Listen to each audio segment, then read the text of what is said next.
শ্রদ্ধেয় মুখ্যমন্ত্রী মহোদয়ের জন্য একটি স্মারক উপহার।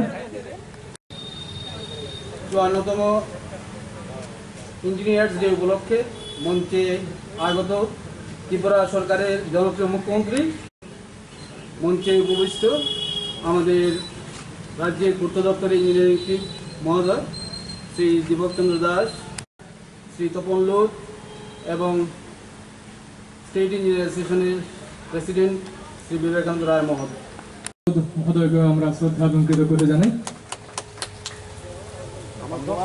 এবারে আজকের এই অনুষ্ঠানে অনেক ধন্যবাদ শ্রদ্ধেয় মুখ্যমন্ত্রীকে আমাদের সঙ্গে থাকার জন্য।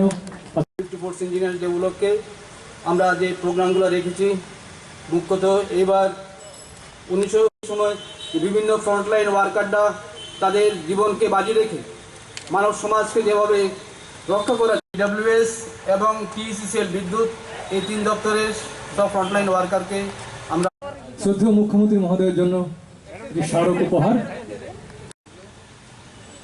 Lead by our honourable chief minister. মাননীয় মুখ্যমন্ত্রীও প্যান্ডেমিকের সময় সারা রাজ্যের বিভিন্ন প্রান্তে ঘুরে বেড়িয়েছেন। শ্রদ্ধেয় মুখ্যমন্ত্রী শ্রী বিপ্লব কুমার দেব মহোদয়, চিফ ইঞ্জিনিয়ার তপন লোধ মহোদয় রয়েছেন, স্টেট ইঞ্জিনিয়ার্স অ্যাসোসিয়েশনের মাননীয় সভাপতি এবং সাধারণ সম্পাদক, তো professor community medicine doctor A.K. Chakma, professor ophthalmologist covid IGM hospital Dutta, nodal officer oxygen plant GMC, doctor Sangeeta Chakraborty, doctor Rishita Guha, DIO west Tripura district, PWD, DWS, water resource department, এই সবগুলোই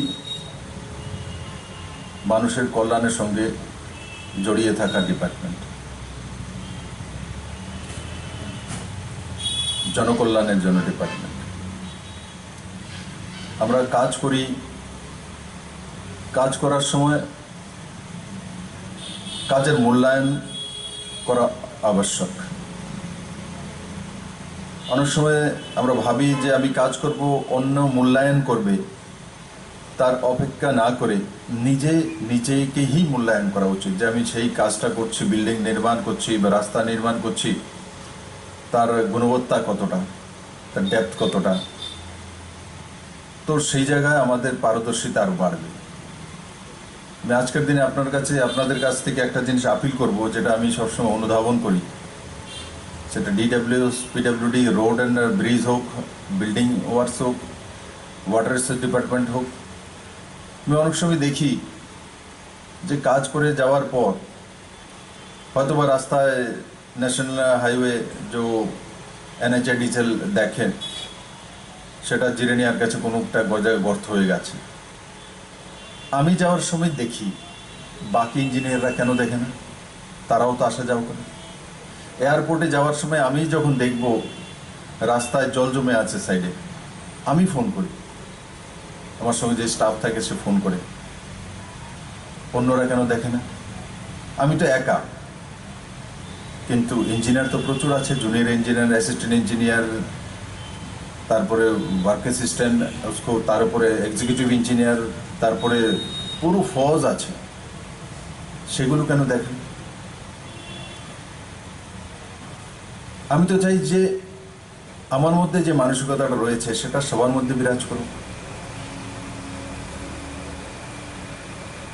এখানে ইঞ্জিনিয়ারিং চিফ দীপক দাস বসে আছে, দীপক দাসের কাছে আমার নিশ্চিত 2-4-5 বার ফোন নিশ্চিত গিয়েছে। দীপক যায়নি? নিশ্চিত গিয়েছে। রাস্তার সাইডেই কোনো পিলার পড়ে আছে দীর্ঘদিন যাবৎ, ইলেকট্রিক ডিপার্টমেন্টের শ্রমরে যাওয়ার সময় কেন পড়ে আছে? এগুলো কি? হেলিকপ্টারে যাওয়ার সময় দেখি আমবাসার ওখানে প্রচুর মানে স্টিল পিলার পড়ে আছে, কোটি কোটি টাকার সম্পদ কেন পড়ে আছে, কিসের জন্য? অনেক জায়গায় আমি দেখি PWDর অনেক মেশিনারি রয়েছে, সেগুলো বাইরে পড়ে আছে, জমলা হয়ে আছে, কেন পড়ে আছে? আজকের দিনে যদি আমি বিশ্বেশ্বরায়কে স্মরণ করি, উনি 90 বছরেও গঙ্গার ওপরে সেতুর যে নির্মাণ হবে সেই বসে উনি অ্যাডভাইস করেছেন। কত বছরে? 90 বছর বয়সে। 90 ইয়ার্স। আমরা ওনাকে স্মরণ করব, আর ওনার পথ প্রদর্শক উনি যেটা রাস্তা দেখিয়েছিলেন সেটা যাব না? আমি আজকে অ্যাসোসিয়েশনের কাছে এটা দাবি রাখবো। এগুলো কেন আমাকে বলতে হয়? আমি জানি না অন্যান্য চিফ মিনিস্টার কেমন ছিলেন, কে করেছেন, আমি সে বিষয়ে যাব না, কারোর সঙ্গে আলোচনা সমালোচনা করব না। কিন্তু আমি এটা মানি, সরকার আমাদের সবার, 37 লক্ষ ত্রিপুরাবাসী যখন আছি, তো আমরা সবাই আছি, এখানে কেউ বাদ নেই। যে সাফাই কর্মচারী সেও আছে, ও যে চিফ ইঞ্জিনিয়ার সেও আছে, মুখ্যমন্ত্রীও আছে। দায়িত্ব সবাইকে নিয়ে নেওয়া। সচমুচ আজকে আমি তার জন্য বলে আমার কষ্ট হয়, সেই ছোট ছোট বিষয় মুখ্যমন্ত্রীকে বলতে হয়। আজকে 3-3.5 বছরের আমার এটা এক্সপিরিয়েন্স, আমি দেখি, না বললেও হবে না। আমি কতবার বলেছি যে জুনিয়র ইঞ্জিনিয়ারদেরকে এরিয়া বেটে দাও, যে ওনার কাছে যেই এরিয়াটা রয়েছে, নতুন রাস্তা হোক পুরাতন রাস্তা হোক, নতুন রাস্তা হলে তাকে দেখবো না, যখন ভাঙাচোরা শুরু হবে তখন দিকে এটা টেন্ডার করে দেবো, বাস তারপরে হয়ে যাবে। সুশান্তবাবু বলছিলেন, অনেকটা ওনার জানাই ছিল না, আমি নিজেই জানি যে ত্রিপুরা পিডব্লিউডির কাছে কোনো ন্যাশনাল হাইওয়ে রোড নেই। আছে তো, স্যাংশন হয়ে গেছে, লেটার আমার কাছে আছে। आप लोग আপডেট रहिए। এই পুরো ন্যাশনাল হাইওয়েটা পিডব্লিউডিকে দিয়ে দেওয়া হয়েছে, তার পারমিশন চলে এসছে, পিডব্লিউডি করবে, পিডব্লিউডি এনএইচ ন্যাশনাল হাইওয়ে।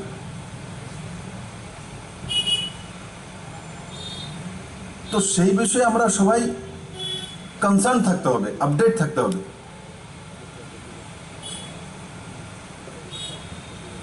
আমি আজকে দিনে আপনাদের কাছে সেটাই বলবো যে সারা ত্রিপুরা রাজ্যে যেখানে আমরা কাজকর্ম করি, নতুন হোক পুরানো হোক, মেনটেনেন্স হোক, প্রধানমন্ত্রী সড়ক যোজনা রোড হোক, পিডব্লিউডি এনএইচ का হোক, NHIDCL এর হোক, অনেক জায়গায় আমি দেখি, বলি, সিপাহীজলাতে যাওয়ার সময় তার আশপাশে যে রোড চড়া নেই ফরেস্ট অ্যাক্টের কারণে, অনেকগুলো অ্যাক্সিডেন্ট হয়েছে। 1.5 বছর হয়ে গেছে, বলতে বলতে সাইডটা একটু ফিলিং করে তার মধ্যে সিমেন্ট ব্লক বসিয়ে দাও, এখনো কমপ্লিট করতে পারেনি। এটা ন্যাশনাল হাইওয়ের রাস্তা, ঠিক আছে, ন্যাশনালে দেখার জন্য তো ইঞ্জিনিয়ার উইং আছে, এখনো কমপ্লিট হয়নি। বিল্ডিং কোনটা হবে বা 5 তলা বিল্ডিং কোনটা আছে, কেউ যাওয়ার সময় তার উপর নজর যায়, কিন্তু আমার যেটা ছোট একটা টিনের ঘর কুড়ে ঘর আছে গরিবের কাছে, সেটা মেনটেন কিনা, তার উপরে যদি নজর থাকে তাহলে বোঝা যাবে আমরা কনসার্ন। বড় বিষয়টা দেখা যায় সবার সামনে, আলোচনা সমালোচনা সবটা হয়, কিন্তু অন্তিম ব্যক্তি, অন্তিম লাইন কে আছে, সে সঠিক আছে কিনা। বিশ্বেশ্বরাইয়া সেই রাস্তাই দেখিয়েছেন। আমি তার জন্য উদাহরণ দিই, 90 বছর বয়সে উনি গঙ্গার উপরে যে ব্রিজ তৈরি হয়েছে সেই বিষয়ে অ্যাডভাইস করেছেন, 90 বছর বয়সে।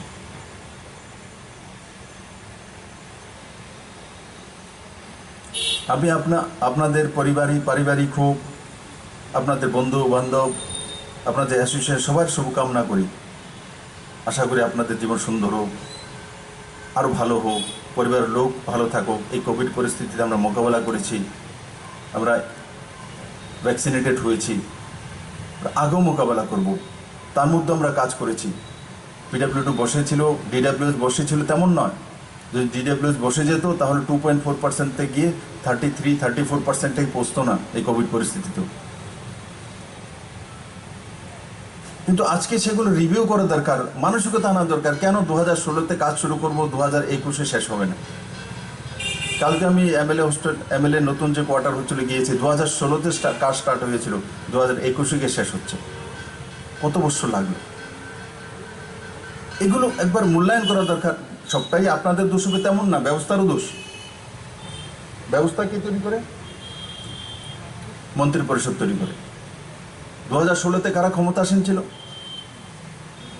যারাই ছিল, তাদেরকে দোষ দিয়ে আমি বেরিয়ে যেতে পারবো না। বলে টাকা সেখানে ছিল কিনা, ফান্ড ছিল কিনা, বিনা ফান্ড তৈরি করেছে কিনা, স্টেট ফান্ড থেকে তৈরি করেছে তো সবসময় টাকা দিয়েছে কিনা, কন্ট্রাক্টরকে পেমেন্ট করেছে কিনা, সময় মতো সেটা ফলো আপ করেছে কিনা, সব বিষয় আছে। কিন্তু আমি আজকে ইঞ্জিনিয়ার অ্যাসোসিয়েশন থেকে বা মঞ্চে যারা বসে আছে তাদের কাছ থেকে এটাই কামনা করব যে এগুলো থেকে আমাদের মুক্তি পেতে হবে। কারণ এখন আমরা লাইট হাউস তৈরি করছি, আগরতলাতে হচ্ছে, 1 বছরে তৈরি করবে কত ফ্ল্যাট, 1000 ফ্ল্যাট, কত মঞ্জিলা, মাল্টি স্টোরেজ বিল্ডিং। তো সময়ের মধ্যে কাজ করা, 2016-তে কাজ করব আর 21-এ শেষ হবে। ওই দিন আমি খয়েরপুরেও গিয়েছিলাম এটা আরডির ব্লক উদ্ঘাটন করার জন্য, সেটাও 2016-তে শুরু হয়েছিল, গিয়ে 21-এ শেষ হয়েছে। 2 মঞ্জিলা বিল্ডিং, 2 তলা বিল্ডিং। এটাও আমি জানি পুরনো সরকার থাকতে 20 কোটি টাকা আছে ফান্ডে আর 100 কোটি টাকার কাজ হাতে নিয়ে বসে আছে। টাকা কোথায় আসবে? আন্দোলন করলে চলে আসবে। আসলে কাজগুলি হাত দিয়ে বসে থাকা, মানুষকে দেখানো দেও কাজ করছি কাজ করছি কাজ করছি।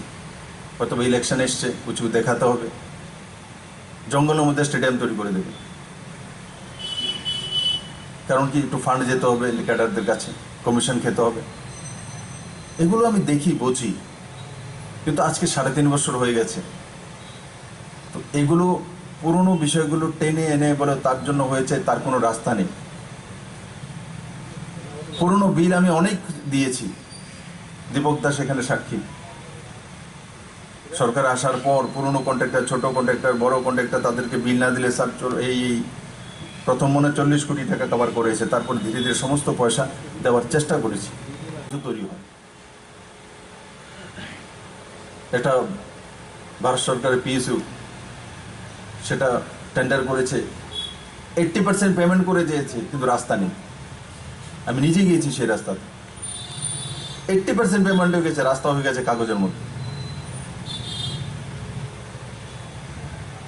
সেগুলো কোথায় কোথায় এই ধরনের হয়েছে, তারপরে ইনকোয়ারি করা, কার্যবাহী করা। মুখ্যমন্ত্রী গেলে বললে, চিফ ইঞ্জিনিয়ার গেলে হবে, এমন না হওয়া। এক্সিকিউটিভ ইঞ্জিনিয়ার কারবাই করতে পারে না, জুনিয়র ইঞ্জিনিয়ার নিজে কারবাই করতে পারে না। আমি কাল থেকে চিন্তা করছি যে আজকে কিছু কথা বলবো। গ্র্যাজুয়েশন আমাকে ডাকছে, তো তাদের সামনে কিছু বিষয় রাখবো, রেসপন্সিবিলিটি ফিক্স করতে হবে। 2 বছরে কাজ হতো, 2 বছরে শেষ করতে হবে। তুফান এসেছে, বৃষ্টি এসেছে, তার জন্য করতে পারি না। আরে ত্রিপুরাতে কমাস বৃষ্টি আমরা জানি, তো আমরা টেন্ডারটা তৈরি করার সময় সেভাবে তো তৈরি করি। এটা তো রাজস্থান না যে বৃষ্টি হবে না, বছরে 4 দিন বৃষ্টি হবে। রাস্তার সাইডে ড্রেন করতে হবে, জল যাতে না গড়ায়, রাস্তা না দাঁড়িয়ে থাকে, যাতে চলে যায়। আমরা জানি ত্রিপুরাতে পাহাড়ি এরিয়াতে মাটির পাহাড় আছে, মাটির টিলা আছে, সেগুলো ল্যান্ডস্লাইডিং হয় বৃষ্টি বেশি হলে। ল্যান্ডস্লাইডিং হলে রাস্তাতে আসবে, তার ব্যবস্থা আগেই হচ্ছে উচিত। যেমন ন্যাশনাল হাইওয়ে একটা কাজ করেছে এখানে উদয়পুর টু সাবরুম, আমরা দেখেছি যে বাগমাতে হোক, তার আশপাশে হোক, ওয়াল নির্মাণ করে দিয়েছে টিলার সঙ্গে। কেন? ল্যান্ডস্লাইডিং হয়ে রাস্তাতে আসে তার জন্য। তো আমরাও পিডব্লিউডি যেখানে কাজ করব এই ধরনের হবে, তো আমরা কেন নির্মাণ করব না? আমরা কেন বলবো ল্যান্ডস্লাইডিং হয়ে গিয়ে রাস্তা ব্লক হয়ে গেছে? তার ব্যবস্থা তো আছে। নতুন কিছু চিন্তা করতে হবে। আমি যখন এই সবগুলো দেখা দরকার। আপনার বলুন, যদি আমি রাস্তায় নামি আর যদি কোয়ালিটি চেক করা শুরু করি, কারোর চাকরি থাকবে ত্রিপুরাতে? আজকে সচ্চাই বলবো, আমি যদি বেরোই কোয়ালিটি চেক করার জন্য, পিএমজেসআই রোড হোক আর ত্রিপুরা স্টেট পিডব্লিউডি রোড হোক, আরডি রোড হোক, হ্যাঁ ত্রিপুরাতে কোনো ইঞ্জিনিয়ার আমার সামনে বলতে পারবে যে 100% স্যার সঠিক রাস্তা তৈরি হয়ে আছে? আমি বলি না একদিনে সবকিছু দূর হয়ে যায়, আমিও দূর করতে পারিনি। 40-45 বছর না কাজ করার মানসিকতা,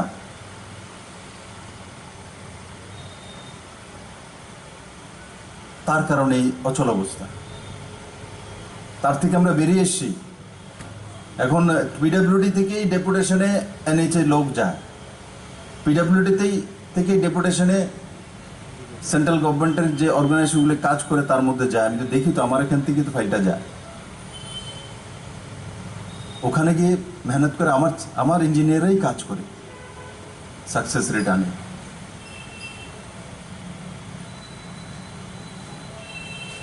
আচ্ছা, ডিডাব্লিউএস এ একসময় ডিডাব্লিউএস ওয়াটার রিসোর্স, ইরিগেশন, এখানে সরকার কোনো কিছু দেয় না, ওই পিতলের পার্স চুরি করে নিয়ে চলে গেছে। এটা উত্তর নয়। আমি ইঞ্জিনিয়ার অ্যাসোসিয়েশনের কাছে বলবো, এগুলো ডায়লগ করে দূর করা। কারা করছে? কোন অফিসাররা করছে? কেন করছে? ষড়যন্ত্র তো করছে না আপনাদের বিরুদ্ধে? সরকারকে বদনাম করার জন্য 2-4-5 জন তো মিলে এগুলো করছে না? কড়াইছে মোকাবেলা করা এগুলো। কই আমার কাছে কেউ যদি রাত্রিবেলা ফোন করে, আমি তো কাউকে বলি না বলে ঠিক আছে, আমি আজ পর্যন্ত কাউকে নিরাশ তো করি না, বলেছে আচ্ছা আমি দেখছি। আমাকে বললে সব কিছু করে দেবো তেমন তো না।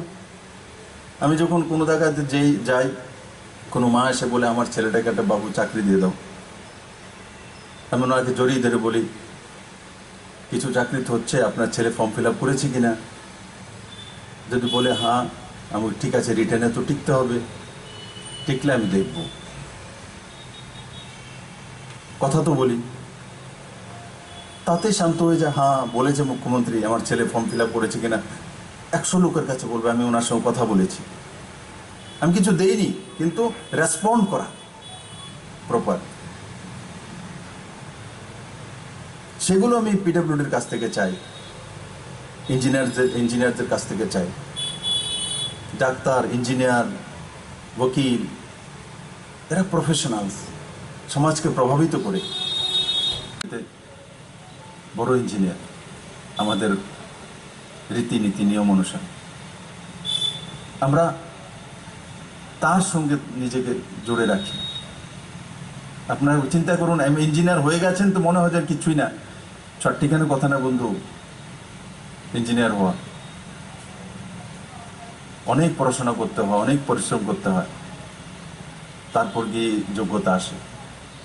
আর সমাজ প্রভাবিত হয় ডাক্তার, ইঞ্জিনিয়ার, বিশেষ করে এই দুইজনের দ্বারা।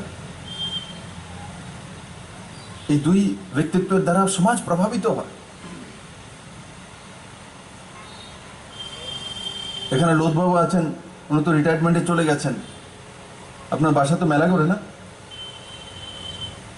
ওনাকে আমি ত্রিপুরায় যখন এসছি, একটা রাজনৈতিক দলের হয়ে কাজ করছিলাম, তখনই লোধবাবুর নাম আমি জেনে গেছি যে একজন ইঞ্জিনিয়ার এখানে আছে, ভালো লোক।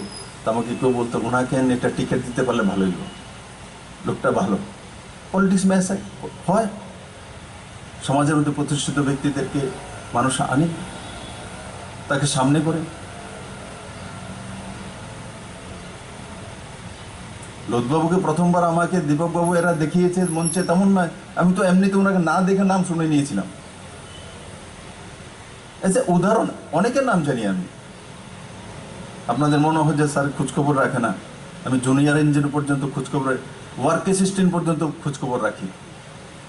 বলে স্যার তাহলে আপনি কাজটা করেন না করে, আমি যদি সপ্তাহের মধ্যে হাত দিই তো ব্যবস্থা বসে যাবে। ব্যবস্থা তো সিস্টেমের মাধ্যমেই হো না, সেক্রেটারির মাধ্যমেই যাওয়া উচিত, চিফ ইঞ্জিনিয়ারের মাধ্যমেই যাওয়া উচিত নিচে পর্যন্ত। আপনাদের যে দাবি দাওয়াগুলো সুশান্তবাবু বললেন, এখানে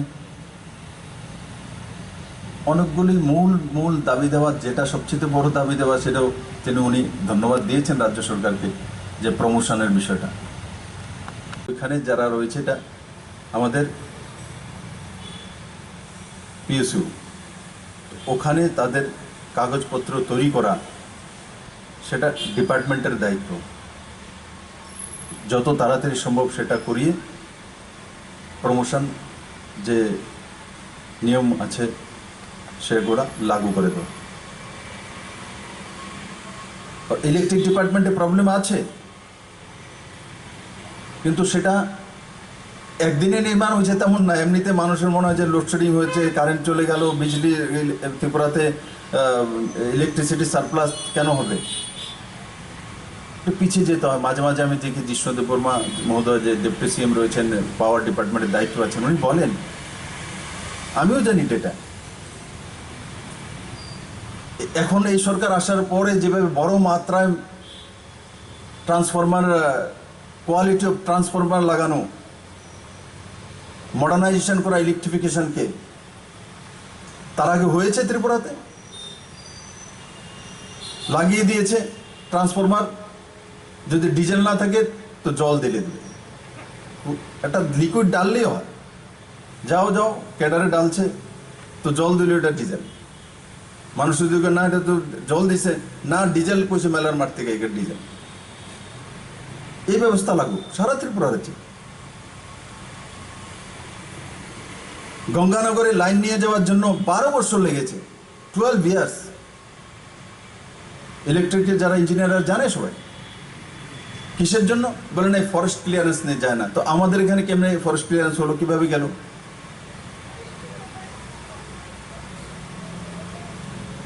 কাজ করার মানসিকতা না হলো। আমিও তো 12 বছর এরা করেছে, আমি 24 বছর ফরেস্ট ক্লিয়ারেন্স নিয়ে 24 বছর বসে থাকি না।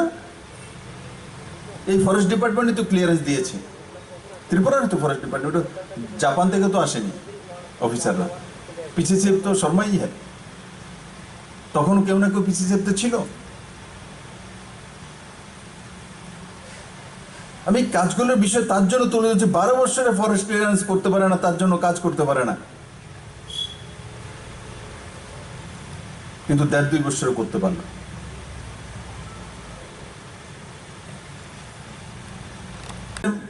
বিভিন্ন জায়গা আছে কর্মী স্বল্পতাও রয়েছে, লাইনম্যানেরও কমি আছে, আমি জানি। কিছু আউটসোর্সিং করার জন্য বলা হয়েছে, মেনটেনেন্স করার জন্য এক্সিকিউটিভ ইঞ্জিনিয়ার, জুনিয়র ইঞ্জিনিয়ার যারা ইলেকট্রিক আছে, আপনারা সবাই জানেন যে তাদেরকে অতিরিক্ত ক্ষমতা দেওয়া হয়েছে, ফাইন্যান্সিয়াল পাওয়ার দেওয়া হয়েছে, যে ফাইলে আসতে হবে না, চিফ ইঞ্জিনিয়ার পর্যন্ত ফাইলে আসতে হবে না, একটা লিমিটের মধ্যে এক্সিকিউটিভ ইঞ্জিনিয়ার এত লাখ টাকা পর্যন্ত করতে পারবে, নিজে ডিসিশন নিতে পারবে। কেন? ইমার্জেন্সি যখন হয় সে বসে না থাকে, কারণ ফাইল ক্লিয়ার হবে তবেই না কাজ শুরু করতে পারবে। এগুলো সরকার করেছে, কিন্তু এখন আমাদের রেসপন্সিবিলিটি ফিক্স করতে হবে। আমার কাছে যা আছে তার মধ্যেই করতে হবে।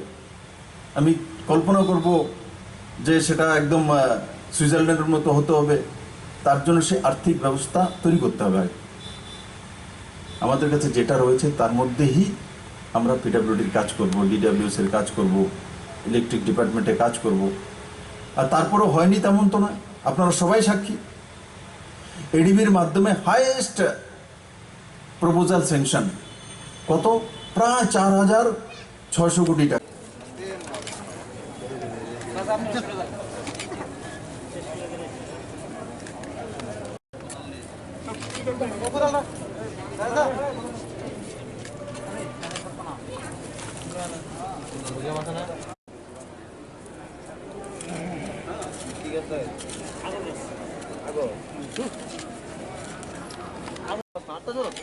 আরে তোমার যন্ত্রণা বলে বলে